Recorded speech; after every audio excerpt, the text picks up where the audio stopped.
berpikir, ini di taklimnya belajar apa? Kata Quran jangan mencela. Anda belajar Quran, pulang dari ngaji Anda mencela. Apa yang Anda pelajari itu apa? Bahkan yang paling menarik ada larangan di Quran, jangan mencela. Mencela itu menghadirkan ketidaknyamanan. Makanya ketika Anda mencoba mencela orang lain, Anda menyoal orang lain, Anda menghina orang lain, sebetulnya kehidupan Anda sedang tidak tentram. Silakan kalau nggak percaya.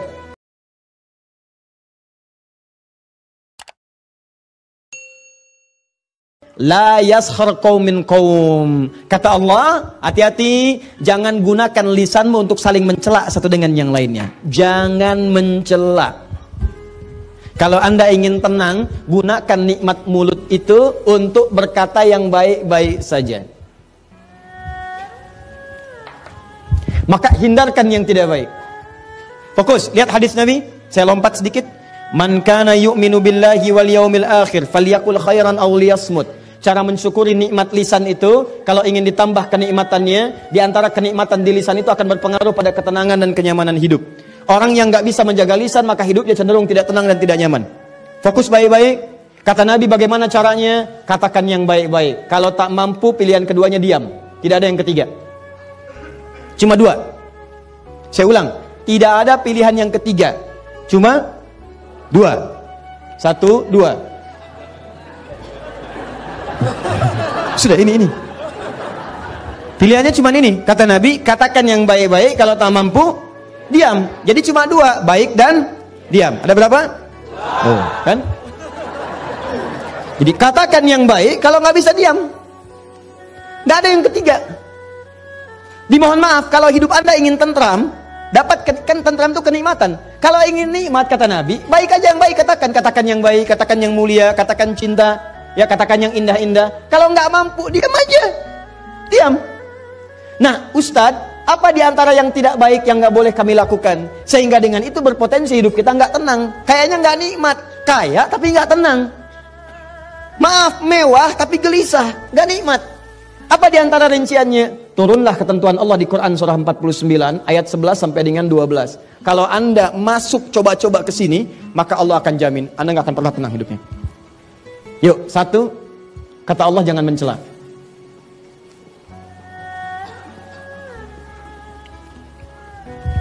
Merendahkan. Bukan dalam konteks mengingatkan, atau bukan dalam konteks mencela satu perbuatan yang memang dinafikan oleh agama. Ya, nanti ada celaan yang dibenarkan, seperti Allah mencela perbuatan Firaun. Ya, Allah mencela perbuatan Qarun. Allah mencela perbuatan Abu Lahab. Ya, tabat siada abi.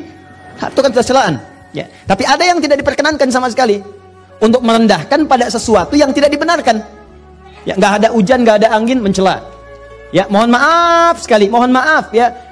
Celaan yang tidak memiliki argumentasi yang dibenarkan oleh syariat. Ya, karena iri hati, mencela. Karena tidak ingin tersaingi, mencela. Maaf sekali. Ya, karena persoalan-persoalan kedudukan dunia, harta benda dan sebagainya, muncul mencela. Yang paling berbahaya sekarang ini yang coba saya amati baik-baik. Saya nggak habis pikir ini. Ya, ada orang yang kemudian belajar agama mencela. Itu yang agak saya susah pahami. Kalau orang bertikai mencela, barangkali bisa kita damaikan. Tapi ini orang masuk ikut taklim, belajar agama, pulang dari taklim mencela. Saya suka berpikir, ini di taklimnya belajar apa? Kata Quran jangan mencela. Anda belajar Quran, pulang dari ngaji Anda mencela. Apa yang Anda pelajari itu apa? Bahkan yang paling menarik ada larangan di Quran, jangan mencela. Mencela itu menghadirkan ketidaknyamanan. Makanya ketika Anda mencoba mencela orang lain, Anda menyoal orang lain, Anda menghina orang lain, sebetulnya kehidupan Anda sedang tidak tentram. Silakan kalau nggak percaya. Dan sekarang celaan itu bukan cuma di lisan, sudah masuk tangan. Tuh, dah tulis di media sosial. Dan sudah menjadi bagian dari kenikmatan bagi sementara orang. Kamu tidak seperti apa yang aku duga. Terus nulis itu santai banget sambil masak di dapur. Yang paling nggak tenang ditungguin komennya itu.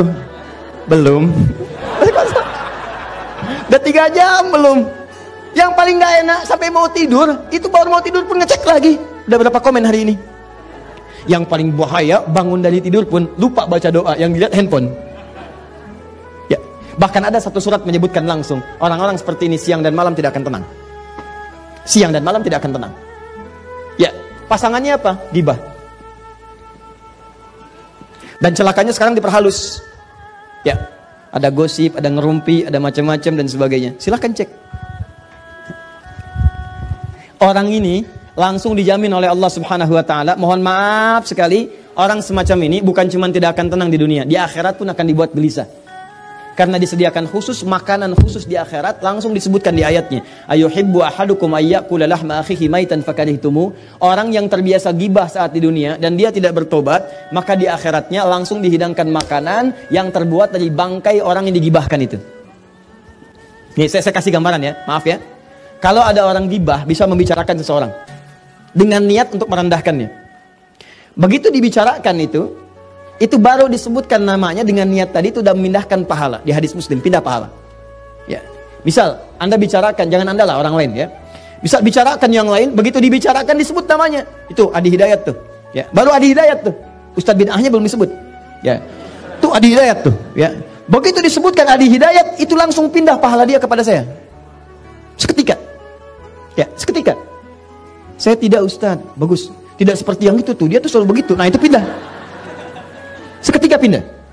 Nah kalau dia tidak bertobat, diteruskan. Ada itu begini, sebutkan semuanya. Itu secara otomatis langsung akan dibentuk dari mulai wajahnya, ke tangannya, sampai dengan ke kakinya. Kalau tidak bertobat, maka hukuman pertama saat masuk neraka, ini makan bangkai saudara yang kamu telah bincangkan itu dunia. Ayo, habiskan, dipaksa tuh, terus. Tarik dulu bunuh-bunuhnya, celupkan ke neraka. Begitu dicelupkan, lapar ya, tuh makan bangkai. Ya, ayo makan. Haus, nih minum nanah. Masukkan, ayo angkat, masukkan, angkat, lapar, buang. Demikian seterusnya. Jadi awas, hati-hati. Di dunia dia dibuat tidak tentram karena orang yang gibah itu nggak akan pernah tenang. Nggak akan pernah tenang. Dan di akhirat dia akan dibuat oleh Allah semakin merasa tidak gelisah dan tidak akan pernah tentram untuk selamanya.